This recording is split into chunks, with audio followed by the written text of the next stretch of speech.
Our top five for Thursday, we'll have the top five Kentucky Oaks contenders as we approach that first Friday in May. We'll start down in the number 5 position. I have a couple here, Mahima and Lacara. I like both of these. They're both set to run. Well, they were set to run Friday at Keeneland in the opening day Ashland, but that card has been moved to Monday because of inclement weather, but the card will stay intact. Mahima comes off a little bit of a disappointment as the 4-5 favorite down at Oaklawn in the Honeybee. That snapped a 3-race winning streak. I would expect this one to rebound and run well.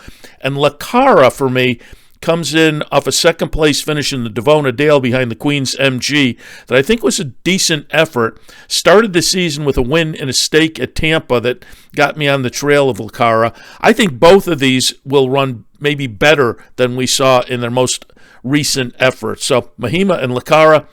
In the fourth spot, 5G. 5G comes in the nice win in the Gulfstream Park Oaks this past weekend. We were down at Gulfstream to see that. The George Weaver trainee looked pretty good with that victory down at Gulfstream. Lifetime best 90 buyer figure on the front end and seems to be a player going forward. Tenma will go this upcoming weekend down at Santa Anita in the Santa Anita Oaks, and Tenma comes in with a 4 wins in 5 starts record for Bob Baffert, including a La Virgenes last time with a nice 92 buyer.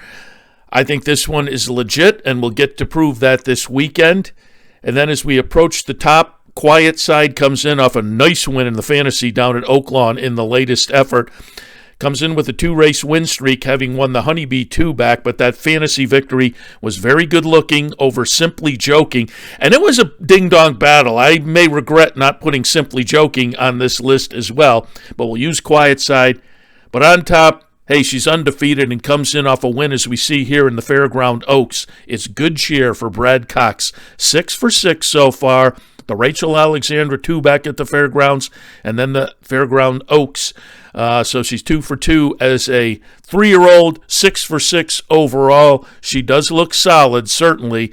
And it seems, unless something happens over the next few days with the preps coming up at Aqueduct, Santa Anita, and Keeneland, it seems like Good Cheer likely to be the favorite going into the Kentucky Oaks, and probably deservedly so. So there's your 5 top contenders for the Kentucky Oaks. Make sure to follow us on Twitter and Instagram, and if you're watching on YouTube, like, subscribe, and comment.